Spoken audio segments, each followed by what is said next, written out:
And I think from an HR perspective, the first thing you can be doing is observing behaviours. What are your people looking like? How are they behaving?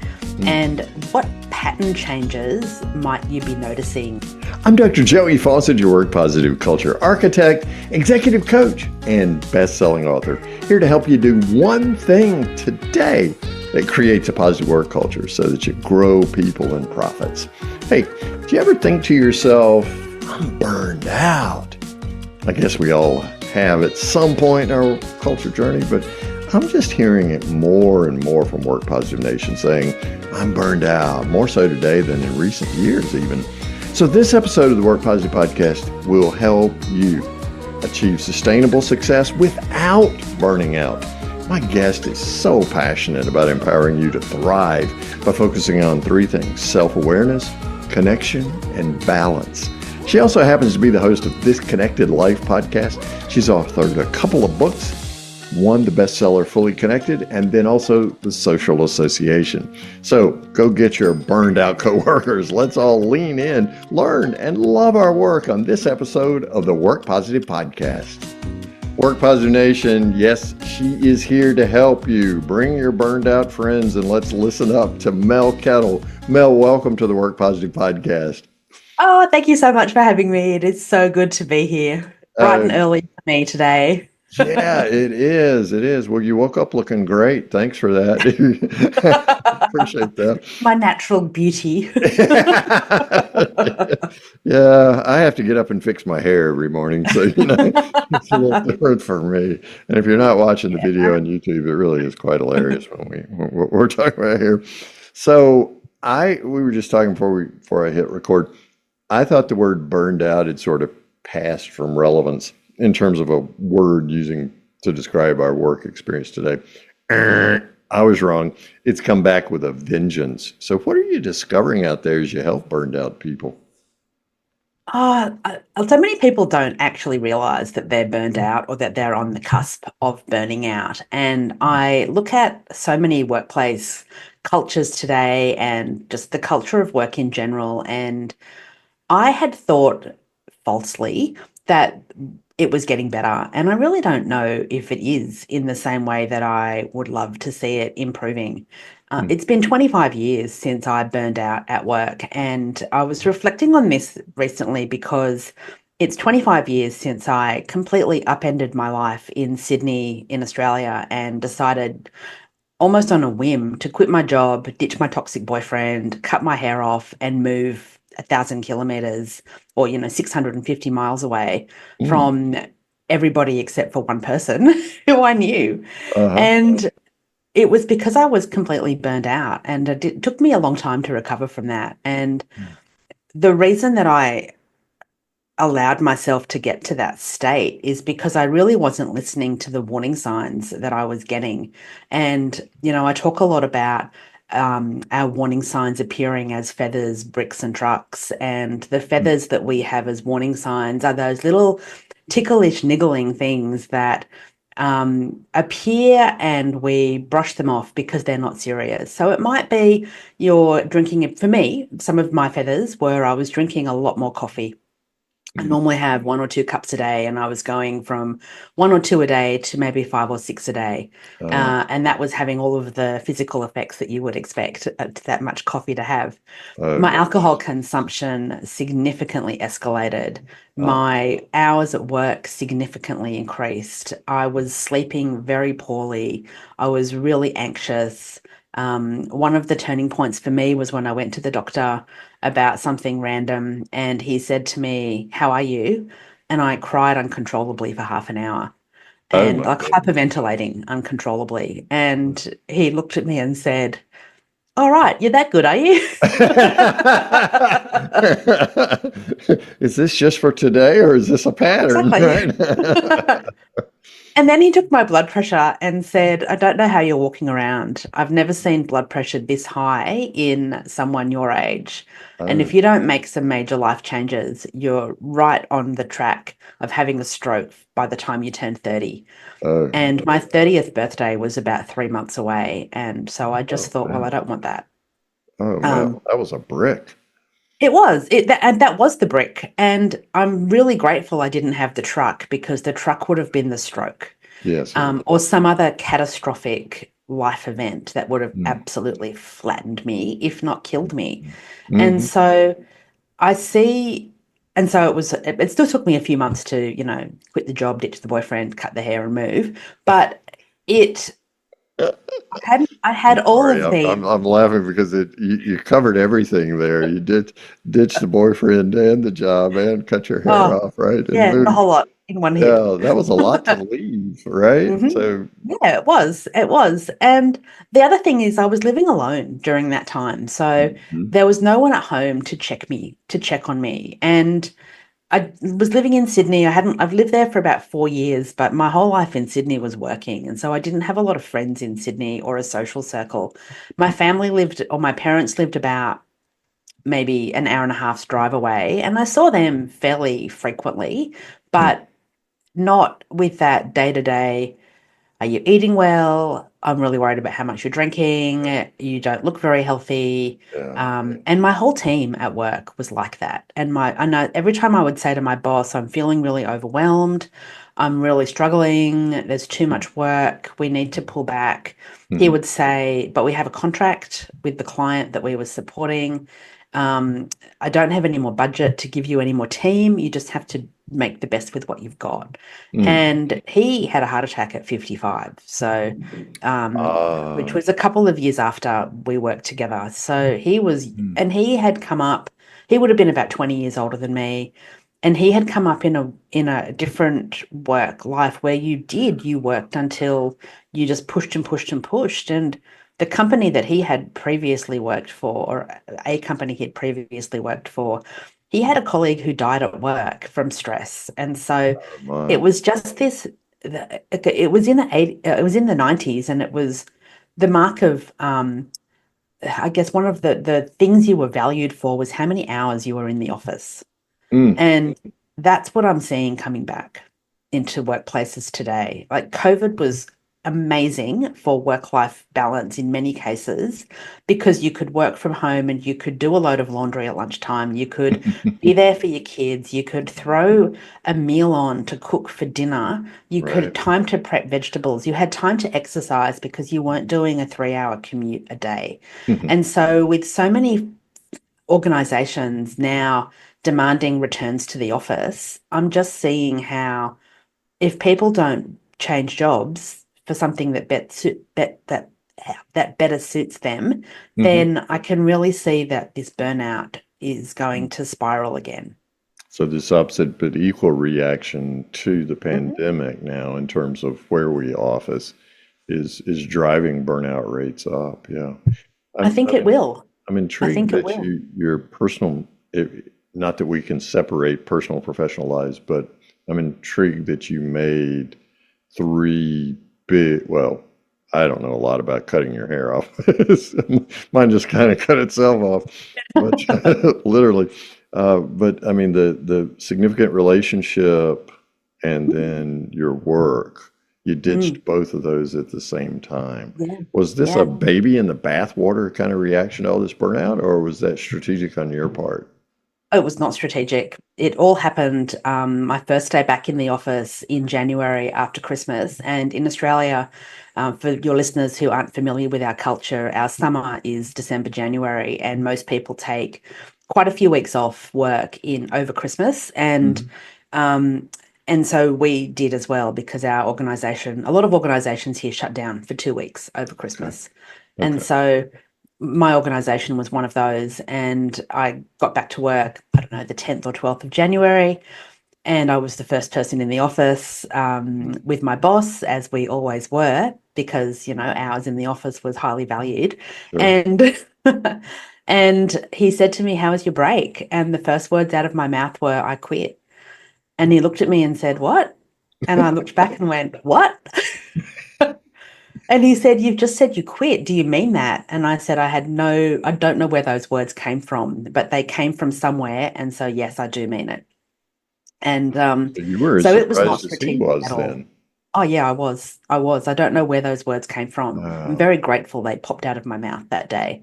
Wow. And he said, well, do you want to think about it? And I said, I don't want to think about the fact that I'm resigning, but I do want to think about how much time and notice I want to give you and what my next step might look like because I don't have a job. I haven't thought about this. Hmm. And so, and I said, I do like this company that I was working for. I was working for a global marketing agency. Hmm. And so, and he said, well, let me see if there's opportunities somewhere else in the company. And I said, I'm really happy to relocate. I don't need to stay in Sydney. We had a Melbourne office and we had a lot of offices around the world. And I said, I'm happy to go anywhere. Hmm. And he came back and said, no, there's nothing that would be appropriate for you. And I don't really know how hard he looked. I don't really care. Hmm. And while he was looking, I was thinking, and I thought, I really just need to leave Sydney as well. My time here is done. I never really wanted to live there in the first place. It's a big city, it's very fast paced, it was very expensive. Hmm. Um, and I just it was never a place that had appealed to me to live. Hmm. And so I decided that I'd move, and I decided to move to Brisbane, another big city in Australia, but a lot smaller than Sydney. And so when I said to him, I'm moving to Brisbane, he went, oh, that's a change.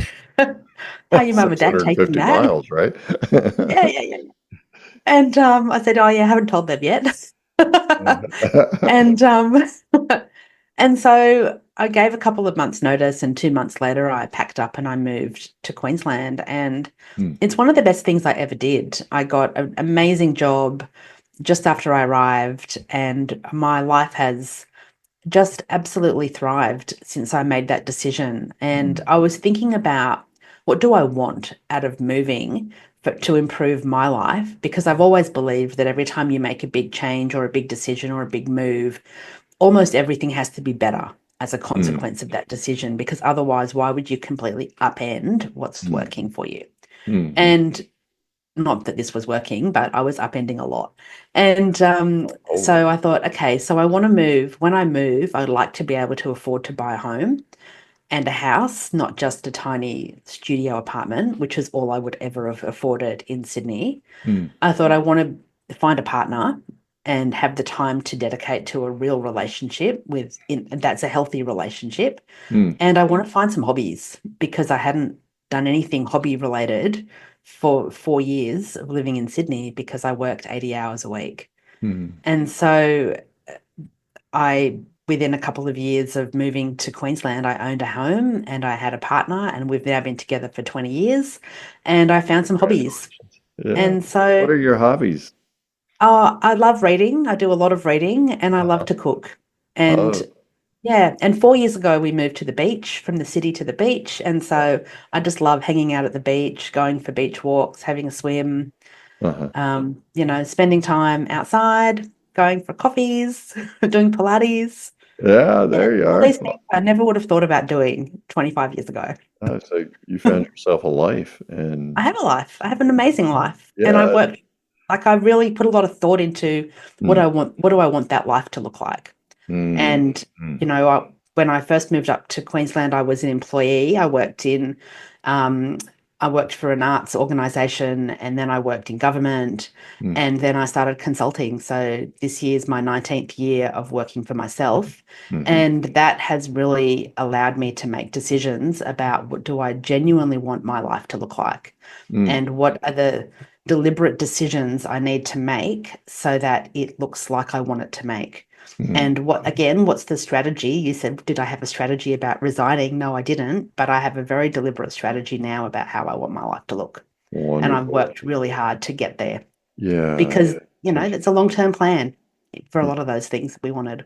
yeah, yeah, and hopefully avoiding a heart attack at 55, right? Became one of those My strategies. heart is great now. One of the things that I do is I go to the doctor regularly for all the relevant heart health checks. Mm. And in Australia, we can have free heart health checks over the age of 40. Mhm. And there's a very famous Australian cricket player, a man called Shane Warne, and he died of a heart attack at the age of about 50, 52, a Mm. couple of years ago. And his family have set up a foundation which provides money for heart health checks, which take 3 minutes. and cricket season is in full swing in Australia at the moment. Uh-huh. Cricket's kind of like baseball, but it takes it 5 days to play. And they've There's no banana ball like the Savannah no. Bananas there for cricket, is there? Well, there's a 2 hour version of it as well, but the 5 day one is for the purists. And at all of the cricket grounds now, you can have this free heart test for free. Oh, And there's a sweet. lot of men who've been having it, who've been realizing there's something not quite right with their bodies. And Mm, so the test has said to them, or the results of the test have said, you need to go and see a doctor, and these are the tests you need to ask for. mm, And mm, so it's initiatives like that that are really raising awareness and mm, mm, of heart mm. health in particular, which is the biggest killer in Australia, is heart attacks. Yeah, maybe probably be neck and neck with cancer here in the US. Mm. So let's say I'm an HR leader or a small business owner, Mel, and I understand that creating the kind of 80-hour a week culture that you found yourself in is counterproductive, right? It's going to make my company less profitable because I'm using people up and it costs 10x to hire new people and to train them and what have you. So let's say I want to create the kind of dare I say, compassionate culture that we're talking about here, where we're sensitive to feathers. What are some of the first things that we should pay attention to, making sure that our culture includes in order to prevent burnout among our employees? Really need to be There's three things I think that leaders need to be doing, and regardless of what your space is, you need to be asking the right questions. You Mm, need to really be listening to the answers, and you need to be listening to what's not said as well as what is said. And you need to be observing behaviors. And I think from an HR perspective, the first thing you can be doing is observing behaviors. What are your people looking like? How are they behaving? mm, And what pattern changes might you be noticing? And you can start that just in your team with the people who you know the best or who you should know the best. So okay. are there people in your team who joined your organization really, bright and cheery and full of enthusiasm? What are Uh-huh. they like now? Do they still Mm, have that bright, cheery enthusiasm, or do they drag themselves in? And then look at people and go, how have your patterns of work changed? Did you start working in one way and are you now working in a different way? And why might that be? mm, And the different way might be longer hours. It might be frequent days off. I had a staff member back when I was in government who was absent probably 3 out of 4 Mondays. And it took me like a few months to start to see this pattern.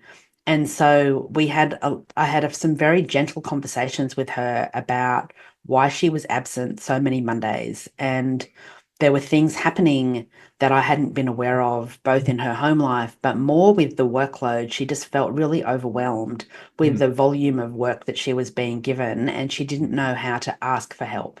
mm, And mm, so it was putting the right support in place. And she didn't report to me directly. She reported to another team member. And there were things that were brought to my attention as the director of the group that made me realize, yeah, okay, there's things that I think are happening or that should be happening that aren't happening one or two levels below me.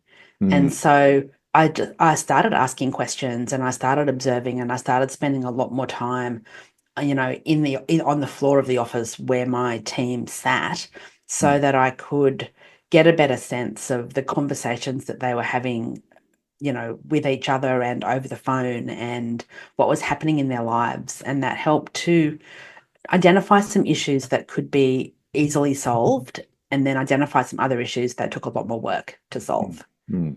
So feeling overwhelmed at work is certainly one of those symptoms that we look for Mm. when thinking about burnout. What are some other things that, as we're observing and asking those right questions, what are some other characteristics we should look for that may be feathers for burnout? I think look, the other issue, and we haven't talked about this yet, that a lot of workplaces have women in their 40s who are going through menopause and perimenopause, Mm, and that's a time of extreme confusion for a lot of women and extreme anxiety because their bodies and their minds are changing in ways that they're not familiar with, mm, and that are really scary. And when we talk about menopause, a lot of women and a lot of men are familiar with the obvious symptoms of hot flashes and night sweats and, the physical things. But Hmm. the most challenging thing for me when I was going through it, and for a lot of my friends and colleagues, Hmm. is the cognitive change, the brain fog, the inability to remember, the changes to executive function and cognitive function. Hmm. And they all do eventually return to normal. But it's recognizing, so it's looking at things like, how do I have women in my team in their 40s and 50s? Hmm. If you do, you can assume that they're going to be going through perimenopause if they haven't already started. And so just being aware of what's happening in their lives and how can I support that? Hmm. And particularly from a cognitive perspective. So if they are becoming forgetful or if they're losing their confidence, then what are some things that you can do to help provide support so that they feel worthy and they Hmm. feel like they belong? Because Hmm. they're the two things that most women lose that sense of when they're going through that phase.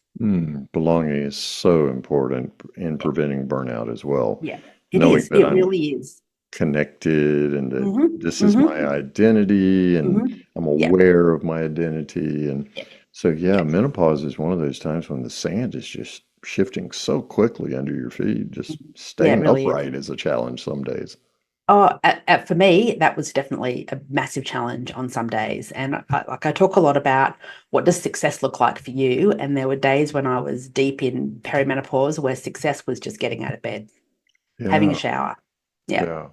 So yeah. how do we understand that, have compassion towards that stage of life for women or for anyone going through a home life or physical Mhm. change or something like that, Yeah. while at the same time balancing that with the need to get the work done? Mhm. I don't want to burn out the other people who are, not going through those kinds of substantive changes. How do I balance all that, Mel? Yeah, I think it's important to remember as well, everyone has their stuff going on. And so it's identifying what's the stuff that is going on behind the scenes Mm, for the people in my team. And what is it that I can do to support them? And the first question is to ask, what do you need? Like, mm, what is it that I can do to help you do your job better?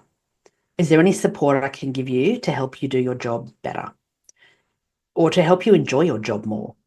Because we all want to be enjoying what we do. And I've always wanted my team to love the work that they do, at least mm, most of it. I don't care if you don't love all of it, but you mm. need to love most of it because why else would you come to work every day? And Every so, job has pay the rent activity, so we oh, expect yeah, some of that. But yeah, what does your best work day look like? What does your perfect day work day look like? And just yeah. saying, how can I partner with you to help achieve that?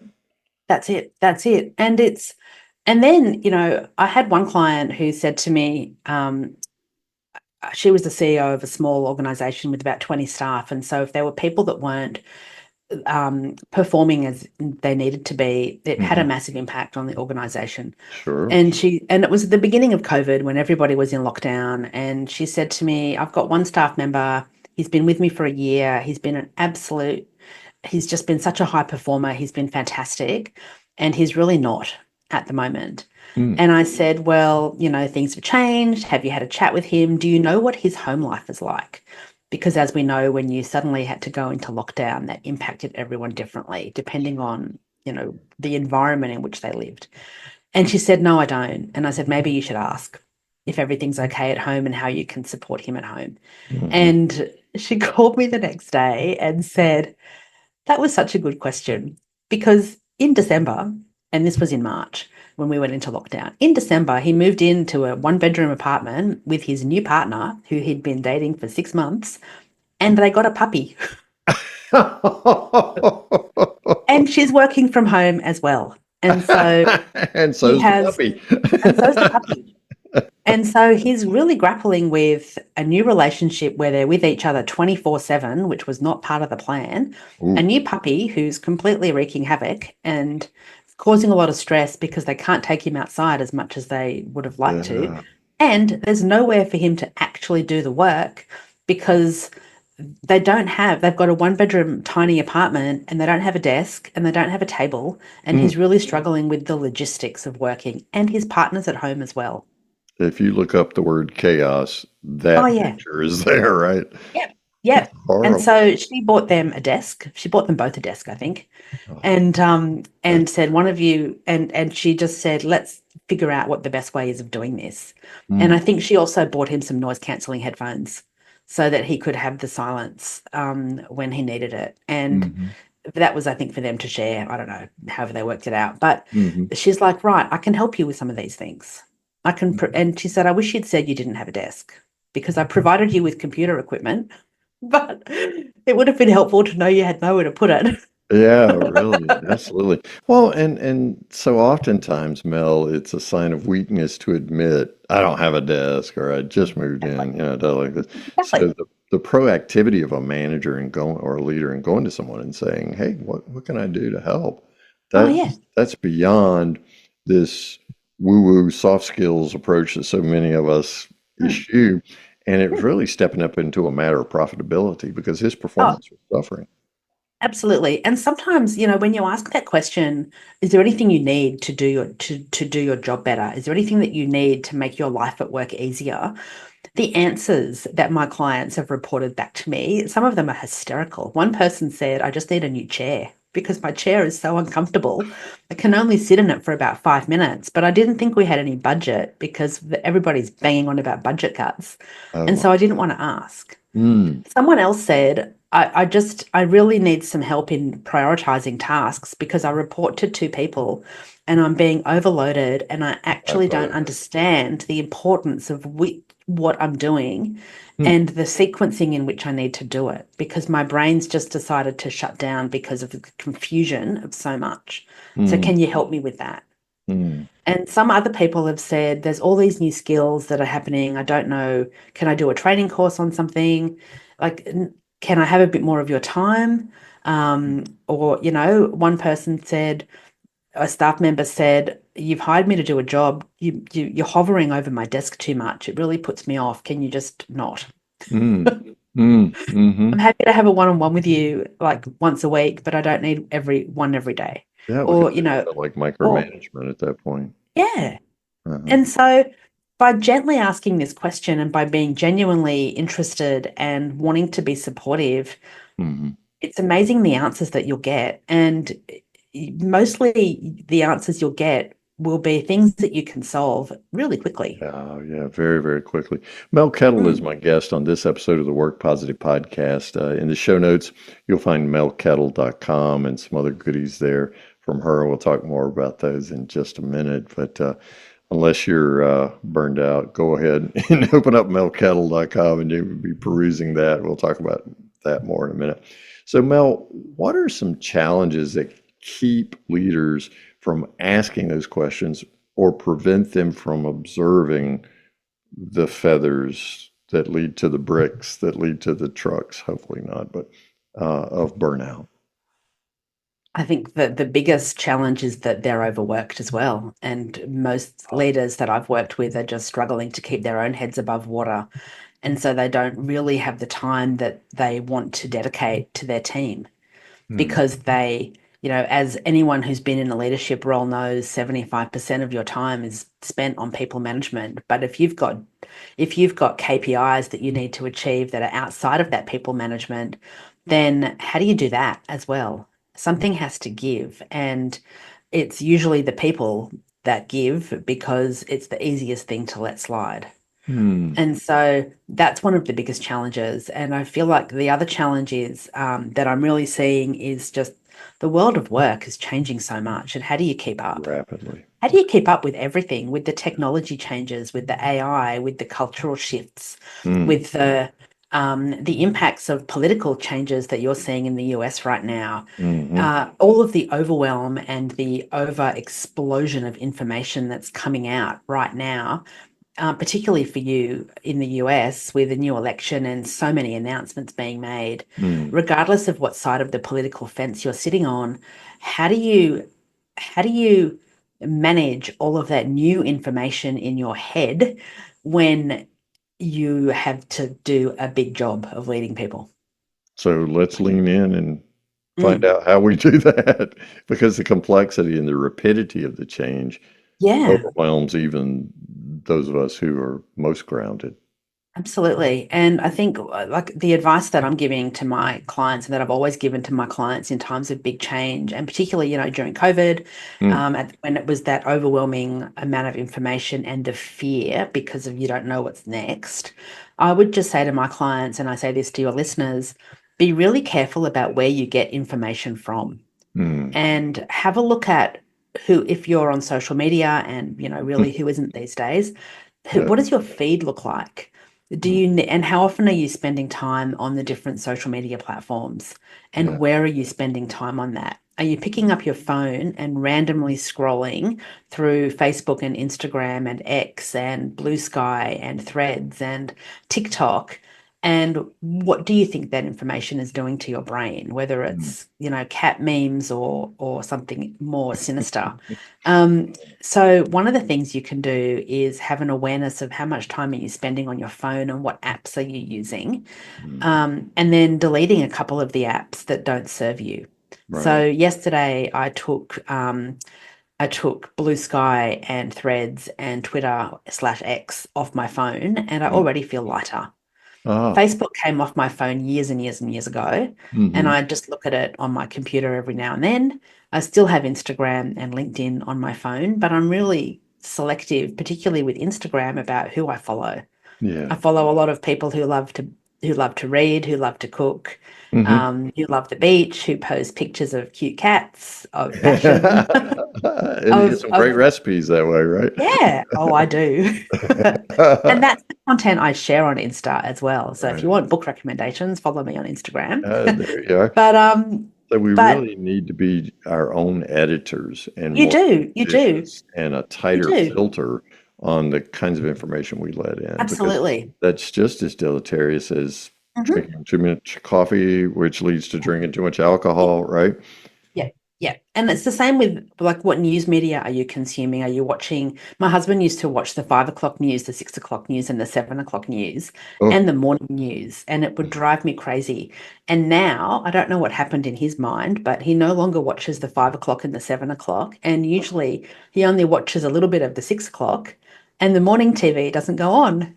It's only it, taken me 20 years for him to not get up and turn the TV on automatically when he gets up. well, sometimes we guys are a little slow, so But but I think it's it's because we got to have a be new morning living with rhythm now. you So, and seeing the positive but effects for you. yeah, oh, it's huge. He's so much more positive now. And Yes. I noticed his language, which used to be quite, he would default to negative language because that's what our brain is wired Yes, to do. it is. And he's not doing that as much anymore. That's And I nice. know it's because he's not watching as much of the news. And the news is designed to be negative. It It is. shows the worst of what's happening to, like, those worst one-off things that are happening to people. Mm-hmm. Mm-hmm. And want to normalize that. Yeah, the journalistic mantra is if it bleeds, it leads. And so Yeah, they yeah, start yeah. with the bloodiest stories Yep. at the beginning of the cast. Hmm. Mel Hmm. Kettle is my guest on this episode of the Work Positive Podcast. I mentioned melkettle.com a moment ago. Mel, tell us what Work Positive Nation is going to find when they go to your website. Ooh, depends a bit on when this episode comes out because I'm doing a bit of a website refresh at the moment. Oh, wonderful. It does have a lot of articles and blog posts on there from many, many years of newsletters, Uh-huh. links to my podcast, and descriptions of the work that I do. So I work with leaders and teams to help them create sustainable success without their people burning out, and Mm. talk a lot about how I do that through strategy, leadership, and communication. Mm-hmm. Tell us about this Connected Life podcast. Oh, so my podcast, I've been podcasting on and off since 2015. And Uh-huh. in This Connected Life, it's a mix of solo episodes and guests where I talk about what does connection mean to you and how do you become more connected in your life. So, Mm. and connection, when I first started asking the question, what does connection mean to you? I did expect someone to give me the IT answer of computers and technology, but no one has. So that's good. Uh, So we talk a lot about how do you have positive relationships and how do you stay connected with people during, all different phases of life and work. sure, sure. And you can find a link to this Connected Life podcast in the show notes here for for the Work Positive podcast. Also, there's a link there to Fully Connected, Mel's book, and The Social Association, Mel's other book. So Work Positive Nation always wants to know from my guest, Mel Kettle. So what's your one thing? What's one thing Work Positive Nation can do starting today to create a positive work culture? I think the one thing that you can personally do, we need to lead by example, and people look up to leaders in workplaces, whether you want them to or not. So the one thing that I encourage everyone to do is do something today that is just for you, that you absolutely love. Find that one thing that gives you complete joy and do that. And don't just do it once, but do it every day. We need to be doing things that lift us up and that bring us joy every single day. And it can be something that takes 5 minutes, like, a cup of tea or coffee on the front step before the household wakes up. It might be a walk on the beach. It might be a phone call with a good friend you haven't talked to for a while. And that one thing can be different every day, but just one thing every night, every day that gives you joy. Do that. And then you'll be happy, and that will be contagious. And that, because happiness makes other people happy. We want to be with people who are happy. And that happiness prevents burnout. Yeah. It really does. There's so much research around that. Yeah. A ton of research. Mel, thank you so much for sharing this amazing conversation that lifts and inspires and encourages all of us to self-care better and to pay attention to the feathers and the bricks so we avoid the trucks that come our way for burnout. Thank you so much. I'm better for this conversation, and I know Work Positive Nation is too, Mel. Thank you. Oh, thanks so much for having me on. It's been great to talk with you. Thank you for listening to this episode of the Work Positive Podcast. Please share this podcast with your friends who are HR and small business leaders so they can do one thing today to create a positive work culture that increases productivity and profits. I'd like to give you a free Work Positive course just for listening. It's called Something to Talk About, and it's transformed the work conversations of so many people all over the world. Get your free copy when you go to workpositive.today/something to talk about, and you can start transforming your conversations today. Remember, it pays to work positive.